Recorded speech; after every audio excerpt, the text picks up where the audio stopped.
of the movie, but I'm not. I don't hate it, right? So I guess this is like going to be like a spoilerish thing for Detective Pikachu as Yeah, well. it's already been out for like Um, a month, so yeah, this is your warning. Um, before I start spoiling stuff, because Don, you did a good job at giving a spoiler-free review of Detective Pikachu. I really did like this film. I think especially the first, I want to say, if most movies are kind of made in three different parts, right? Like, there's the first, like, act one, act two, act three, right? mm-hmm. I think act one and two of this film is really good. And then like act three kind of like falls off a little bit, but not to a point that I hate it. Um, so essentially it's kind of set in I think it's like the canon Pokemon universe, right? Yeah, Where the as I mentioned before, there's like an announcement that says like, oh yeah, like Mewtwo or whatever from the incident. So escaped. I'm like, aha, Yeah. this is a linking to the anime probably, or like it's canon. Well, yeah. I think they mentioned in the movie that like Mew escaped its containment like 12 or 15 years ago, which I think technically does coincide with the release of the first Pokemon game that came out, Pokemon Red Blue, or Green if you're from Japan. And yeah, essentially, like, it's set around a character who, Tim. He's like a an insurance salesman who kind of lost his love for Pokemon after the death of his mother and the absence of his father. Um, the thing that's something that I kind of liked about the film, where they kind of had this kind of the movie's very much like a kid movie in all respects, right? But at the same time, like, it had this like kind of macabre aspect of it, like, I've been recently playing Dragon Quest 11. I've kind of jumped back on it after E3. And even though like the game in itself is kind of really happy, fun, lucky. It kind of deals with, again, it's a game that looks exactly like the Dragon Ball Z anime, because of all the work by Akira Toriyama. But at the same time, they do have some adult stuff that happens, like in the movie, like, death and stuff like that. And so in this movie, like, they do give like a somewhat justified reason as to why him and his father become like kind of estranged in the film, and that kind of leads to him kind of not liking Pokemon by extension, because he used to be a really big Pokemon fan, but due to the absence of his father, due to him being like kind of involved in Pokemon and kind of being a detective and focusing all his life around Pokemon, because he moved to Rhyme City, which is basically a city that where Pokemon don't live in Pokeballs and they're allowed to roam free. They And I basically really, coexist with humans, and they kind of do their own, thing. yeah, and I really, really loved this world because it kind of seemed believable. Like, again, like, if you kind of look at it as, oh well, these Pokemon don't exist, like, you're not going to enjoy this movie. You have to kind of think of it as, okay, Pokemon exist, and okay, they're gonna have roles within this movie. I liked how there was like Machamps that like directed traffic, and like Snorlaxes that like prevented, like, kind of like in the games, they prevented cars from going in a Or like said Squirtle's help direction with the fire, with the fires. Yeah, you had like, yeah, there's all these kind of really cool things throughout the movie. And I think, like, especially the first like maybe half an hour, there's a lot of like different Pokemon that are being referenced here and there Yeah, I think out there's in a the lot of city. world So building of like this is the Pokemon world and this is what we kind of want to mhm, establish. Um, yeah. in a way, and it's only just done in the city. And like my whole Mhm, thing is like after this film, I'm really excited to see what they do if they ever do like some sort of spin-offs where it's in different regions and like going hunting, the hunting mhm. aspect or Pokemon catching aspect or battle trainers, because in this movie you don't really get battles with it No, you with don't. Pokemon. You don't. Which is a shame, because I think it'd be really cool. You get like one battle, right? Like, it's like a half battle, because there's not really much from one the other side doing much in it. But yeah, like Rhyme City, it's a really unique kind of setting for the universe and Pokemon in general. So it makes it so that it's an excuse to just throw a bunch of Pokemon out there. And I think you can be blinded in this movie in the sense that you have a lot of nostalgia. It's like Pokemon. Like I never thought they'd ever make a movie like this. And Yeah, there were like people singing I the think theme song at a certain point in the movie. People were singing it behind me. oh, are they? Well, I don't like it when people talk in movies, so that would have been annoying for Like, me. just shut up. Yeah, just shut. Yes, we all know that song now. Shut the fuck up. That's what I'd probably tell him. But yeah, I think this movie does an excellent job at kind of like kind of having that foundation for it. They kind of talk about like how the founder wanted to kind of unite Pokemon and people together, which is really really good kind of foreshadowing because I totally look, it didn't totally get me that like okay, I didn't see that the founder was the bad guy, but like they did a good job at kind of throwing you off his scent in my opinion. Yeah, there's a lot of like twists and turns where I'm like, okay, it's clearly someone's evil, and then it's like, no, someone else isn't evil. Oh, it's actually someone else who's evil. Yeah. So the thing that happened is Harry, so Tim's father, dies or apparently dies in a car crash. And he's kind of sent to go like not necessarily confirm it's him, but like kind of get his stuff and kind of finalize the report about all of it. And again, it's actually another movie with Ken Watanabe, so it's kind of funny back to back. He's Eh? almost like let them fight in Pokemon. Yeah, it's like is he just like the generic kind of Japanese guy that they put in these movies? The thing is, this movie is also distributed by Toho, so in Japan. So maybe there might be some kind of like connection that they have in that. But they the thing that I found okay, and this is much later. They talk about how I'm sorry your father passed away and stuff like that, but there's no evidence of a body. There's no charred remains. It kind of throws me off at being like, they don't explicitly say this because I think obviously what could have happened is, like Ken Watanabe was given, or the police department was given a false, police report, right? Yeah, like That false that the bat footage or whatever it is. yeah, false footage. Well, not necessarily false footage, but they were essentially like it was a cover up, right? They covered up the death of Harry, and therefore, like we don't see the body, we don't see any of this. They should have put that in the film because I think that hurts the film later on when later on you're kind of dealing with Tim meets the founder of Rhyme City, and they use this like technology, this VR technology to take him back to the night of the crime, and you see his dad kind of facing down on the ground. But it's like you don't see who the identity of the dad is, right? I think it would have been better if they could have done that a little bit more seamlessly. That's like one of the criticisms I have of the film is like, yeah, like the story beat clearly they didn't want to show who Tim's dad was because it's kind of a spoiler. I think it was for that reveal. Yeah, it was for the reveal, which I liked, but I think at the same time, like they could have put in like a little bit more about, okay, like yeah, like I think there's like a cover up for your dad's death or something like that. Even Ken could have been in on it, or I thought for a minute that like, okay, yeah, maybe Ken's bad in this movie, like he's covering up, and helping the founder cover up his dad's murder. That would have been like much more, well, not apparent murder, right? It would have been cool if they had just done a little bit more better writing in the film. They also had like, he goes into his dad's office, and like, early in the film, he kind of goes into his dad's office, and then there's like this gas labeled R, right? I don't think they ever explain why it's named R. I think that was the science company, whatever the hell they were called, but they're not. Because my whole but they're thing not is Team like Rocket. Yeah, I know they're not. But Team they're not Rocket, Team Rocket. But it's like the science team that was doing it. I think they were called something else. Like there was like it was an R initiative, or whatever it was called.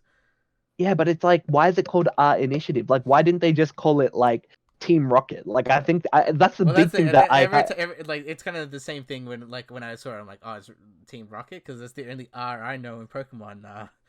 stuff. Yeah, well, but that's what I initially like thought that maybe that's what it was, but like they don't actually explain it. Especially Because given I that like thought they were gonna do something like the founders, like Giovanni, for example. yeah, yeah. Well, But I mean, yeah, but I mean, it makes sense, like in the sense because Giovanni was behind the recapture of Mewtwo for I think the movie Pokemon Mewtwo's Revenge, a good movie. Would recommend people to watch it. But yeah, so it's like maybe it's like Giovanni was like behind, or like it's like maybe like a rogue company or like a rogue asset of Team Rocket, like, but they don't explain any of that. I feel like a lot of the scenes, like they use like the virtual technology is used almost like as a story device to explain things that they should really have done better writing for. But obviously, yeah, it is like a kids film, so yeah, I well, mean, what that's do the you thing. Yeah, expect? it's very much a kids' film. But how did you feel about all the characters? Justice Smith, or like the Yeah, reporter look, and everything. Justice Smith's character. Okay, first I'll start off with Ryan Reynolds' character. Kind of like is important for the movie. I think like he keeps things fresh, but I think he is like a good like kind of funny man to Justice Smith's straight guy because Justice Smith is basically the fish out of water character. He kind of hasn't been directly interacting with Pokemon because he's kind of set that side of him out. And so every time something happens, it's like a very big deal that like, the Pikachu's talking to me, and now I'm caught up in all this. So he's kind of out of the loop in a lot of things. So it does. I don't think it's like amazing acting, but like I think it's probably enough to have like maybe there might be a sequel where he's the main character. Well, he's the main character in this, but like I mean more in the sense like it's more focused around him, rather than trying to get Ryan Reynolds to come back to do the voice of Detective Pikachu, right? Because he was very Um, pretty much like I think Ryan Reynolds' character pretty much is like the main thing of this movie. yeah, definitely the main pull of this movie. And yeah, and so I didn't mind Justice Smith. It's not anything to write home about, but I think he did well with the fish out of water kind of character that he was supposed to play. You also had, I think, Lucy, who's like the junior reporter with the Psyduck.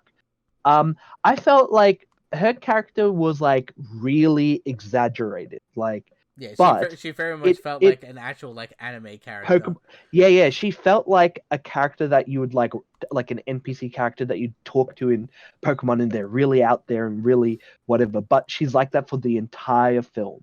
Um, and it's not bad. I liked her Psyduck. Her Psyduck was probably more more interesting to me because again, it's a Pokemon, right? Like it give me more give me more Pokemons, right?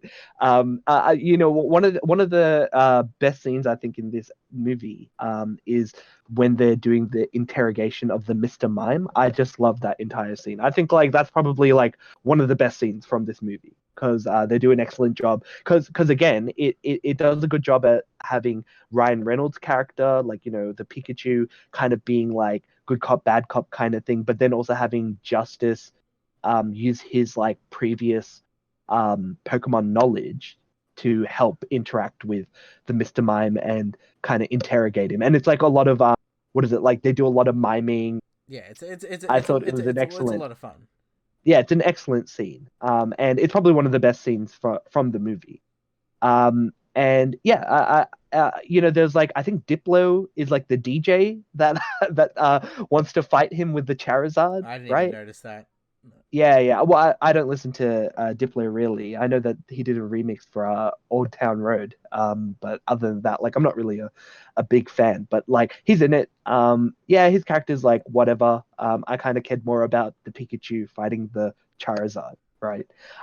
It sucks that there isn't any proper battling in this film. But That's why it you gets do me see a lot excited for of some sort of sequel or like spin-off because like that's kind of like still the main thing of Pokemon. Like I still want to see a story of like like capturing Pokemon, beating gym leaders, or like finding I think people. I think that would be very interesting to do.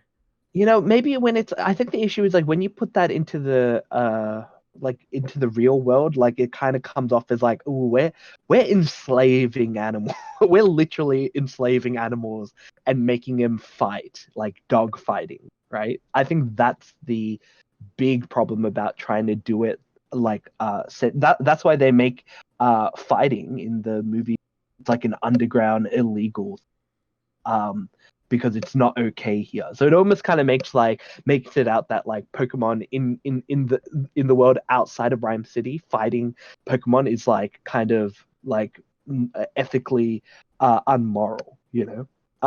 But yeah, I'd like to see them kind of do a movie like that, but we'll see because I think the movie's it was made with a budget of 150 million and it got back 421 million worldwide. So I think it's got a good return.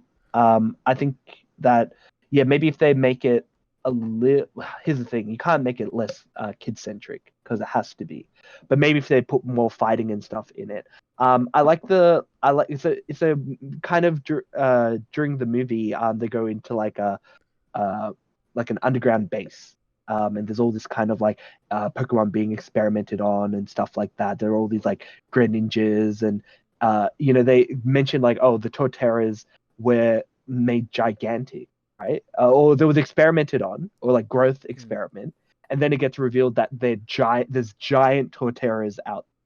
I kind of feel like that was a little bit too much, right? Well, yeah, Like I felt get like it. I felt like that very much was like I was like, okay, that's kind of cool, but then it got really like I felt like it There were was like very three. yeah, but it was also There were like very like three of it was like very disjointed. I'm like all of a sudden like yeah. I'm like we're like as I mentioned before in like Game of Thrones, like the season 8 episode 3, the episode with the White Walkers, I thought was very disjointed of like location and where they were and what the hell's going on. I pretty much felt that exact same way in that scene where I'm like, okay, but like where are we and like what location Well, is this I think still? I was think so confused. it's technically the base. It's where they were. Yeah. It's the base. But the thing I was confused, like the thing that I liked about it was like initially when like when they were moving up, I thought, oh, there's like a Pokemon using Earthquake, right? Because that's what I kind of felt with this movie, that like a lot of I was trying to think about, oh, what moves are the Pokemon using in the world? Like I think like for example the Greninjas were using like the water shuriken like move that they have and stuff like that. Whereas like I thought like, oh, like they're trying to kill them and so they're using Earthquake on the Pokemon. But from what I understand, I think that there's a character who you think is the founder's son, because the founder essentially says, oh, like the son is like he's bad and he's doing all these experiments and stuff. And you see him like wearing glasses, press a button, and I think that's essentially supposed to be what wakes up the Torterra, right? Yeah. I'm assuming that's what happens. And then, there's like a scene where it's like, oh, they try and revive like a potentially dead Detective Pikachu. And it kind of, and like when I saw this scene, I'm like, this is just Justice Smith like walking through like a canyon and walking around and then getting to this rock pile. The whole scene was just them trying to dump a bunch of Pokemon in this scene and just make it seem more lived in. I don't know. Like, Bulbasaur wasn't my my starter Pokemon. I wanted more Charmander. What can I say? I wanted more Squirtle, but Yeah. Well, you see, and there wasn't enough Squirtle. There was only a little bit of Charmander. It's because it's Bulbasaur's time to shine. Well, that, and also he is like the number one Pokemon, right? Yeah. Although I think Rhydon or Rhyhorn was like the first created Pokemon, like drawn and like thought about the character. real Anyway, first Pokemon. yeah, the real first one. But yeah, and then later on, right? They kind of come back to the city and they find out, oh yeah, the founder is a bad guy and captured Mewtwo in order to put his consciousness in Mewtwo, because Mewtwo suddenly has the ability to fuse humans and Pokemon before. What? Like this is like the Torterra stuff I can kind of like, hand wave it up. All right, whatever, that's happening here. But Mewtwo suddenly having the ability to like, if it was like psychically swap the minds of Pokemon and human, I can get, but he like literally does like a Dragon Ball Z fusion with them. Yeah, 2 right? in 1. Yeah. And it's like explained, oh, it's done because so humans have no disease, no, can live forever, because obviously the guy suffers from, like in the film, he suffers from a degenerative disorder, and that prevents him from walking and stuff like that. And so putting his mind into Mewtwo can give him the ability to move and be powerful again. I can get that motive. I don't get the motive about, they basically do like the scene from that Batman, like a Batman comic, where it's like they put gas in the balloons. Oh, yeah. Like I totally didn't like see that coming. Like it makes sense because like they set it up with the whole gas and stuff, but it's so ridiculous. It would have been more better if it was, oh, here's like some kind of like kind of like how he puts a device around the Mewtwo. They put some device or devices around the people and their Pokemon to forcibly swap with them or forcibly fuse them or something. I kind of didn't like the Mewtwo is the like the MacGuffin that puts them all together. It really doesn't make much sense. I think Mewtwo should stop being the thing in Pokemon stuff now. Like I he's in look, I like everything. Mewtwo. It's but I know, but it's always Mewtwo. I'm like, man, just like Well, enough with the Mewtwo. yeah, I think honestly it was always like if the thing is if you want him to not use Mewtwo, they can't use Pikachu either. That's the thing. Like the whole reason why they're using Pikachu, the whole reason why they're using Mewtwo, the whole reason why Charizard was in it as well is because they're banking on the nostalgia factor with these movies, right? Because the people who watched these or played these games when they were young, they're all making money now. So they have disposable income to watch these movies. So that's their demographic that they're hitting. That's why they're always going to be. That's why in all the games they always have the original 151 in it in some capacity. Not all of them, but like a good chunk will be in those games. Especially with Sword and Shield, like it's going to have a Pikachu in it. It's going to have characters in it. Although they have mentioned that they're not going to be. In the recent games, it's a bit of a controversy. I think Game Freak said that they're not going to have every Pokemon from the previous games in the Sword and Shield game. So you can't bring every Pokemon from the previous game, which has upset a lot of people, which I can kind of understand because Game Freak does have a service called Pokemon Home. I don't know if you've heard of this, but it's essentially like it's an online database where you can put your Pokemon up and have it in the cloud, but you have to pay for it. And if you don't pay for it, and like maybe you cut your service, boom, there goes your Pokemon and all the data, and you don't get it back. So and especially given like the hacking scene and people who've hack like the files and like the sizes for these particular Pokemon data, like it's not that big. It's under a kilobyte, the data that you use, because essentially it's just like stat data, like attack, it's like attack, defense, special defense, whether what region, what is it shiny, it just you just kind of tick boxes and then you transfer it into your game, right? That's why people can hack a specific kind of Pokemon in like older games and with a ROM hack or something like that to get the quote unquote perfect Pokemon with the perfect stats, right? But that's the thing. It's always going to bank on this kind of nostalgia factor, and these and much like how some fans might be disappointed with that aspect of it, that they are kind of doing things like trying to grab you for the nostalgia. Like eventually it's going to run out. You have to make good quality product. But overall, I think this is a good quality product. Another thing that I will mention, while I think it's kind of ridiculous that like they use Mewtwo as a plot device to fuse everything together, I liked it because it essentially, like, I liked it, the fusing part, because it does explain why Pikachu can talk, which I really, really like towards the end. I think it's just how they did it that was poorly executed, if that makes sense. Yeah, or else it would have just been a mystery that whole time. I mean, like, huh? Like... Yeah.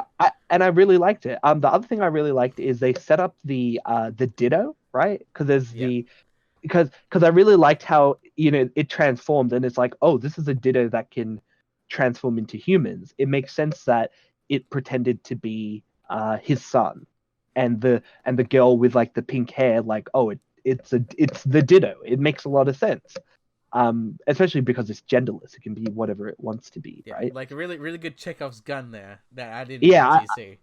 Yeah, and I really liked it, like, and it explains why both of those characters wore the glasses, like, because Ditto has the weird eyes. I think it was excellently done. I really liked that kind of aspect of it. But yeah, overall, I really like the Pokemon movie. If you have to watch a monster movie and you have to pick between Godzilla and Detective Pikachu, Detective Pikachu, hands down. It's a great film, even if it's aimed at children. Yeah, like I Really, very really much feel excellent. like another one could be like maybe aimed at teenagers or something like that, and kind of like do a more mature fight thing. Well, here's the thing. Like, I think every kind of Pokemon movie does kind of involve teenagers. Because I mean, look at Justice. Like, he plays a 21-year-old in the movie. Like, you can have him play. Like, you can have them have like people in their 20s and stuff. You just have to get them to do like more typical things, like, oh, I'm gonna be a gym leader, or I'm gonna be, maybe extend upon the roles Yeah, of Pokemon, imagine a kind of movie like. about being a gym, like the day in the life of a gym leader, and like how you have to like fight people or like keep your reputation or something, or like I don't know. I don't know to if that justifies a movie. I how to can. become a gym leader, or like the mysteries behind like if you lose so many times, like maybe you lose your gym lead, like badge or You lose something. your gym. Yeah. Oh, you lose a badge. Okay. Or like, You well, can you only. lose your gym because you're not good enough, so you need to retire or something like that. Like, I don't know. I don't know if a movie. I could imagine a fan movie that concept, but the thing is, for an actual proper movie, you'd have to do it something like something a little bit out there in terms of like what you can have the main character be. Like, the main character doesn't necessarily have to be like a Pokemon trainer, but he can be like,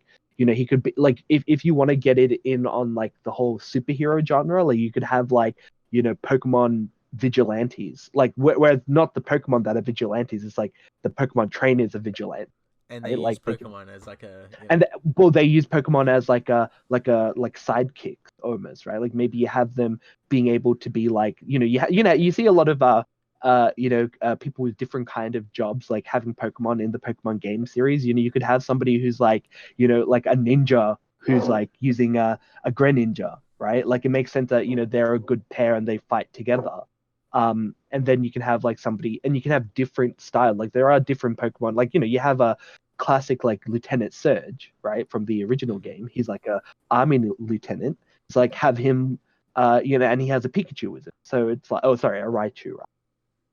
So I can definitely imagine a movie that might be centered something around that. Maybe somebody who gets put up in this kind of conspiracy, because that kind of sounds more interesting in terms of getting a general audience to come in without having a typical formula like, oh, we're going to have a battle and it's going to be like it's going to be like the direct uh, arc of like, Ash from the Pokemon series when he fights Brock, but it's going to be in real life. Like, just something unique, kind of like how they did Detective Pikachu, but then also kind of cashing in on the whole superhero vigilante aspect of it. I think that would be a pretty cool movie. But yeah, whether or not they'll do it, that's for the future. But I think this is a good direction for Nintendo and Game Freak and their ilk to kind of go. And it's also good to see that, like, again, Warner Brothers have done some really awesome kind of collaborations with like Japan recently. Like, we also mentioned like the Bleach movie live action that was in that was set in Japan and worked with like Warner Brothers Japan or something like that. Mhm. That was really cool. So I look forward to more kind of films that kind of bring kind of traditional anime, Japanese culture and shows and TV, and bring it to a Western audience. Yeah, absolutely, absolutely.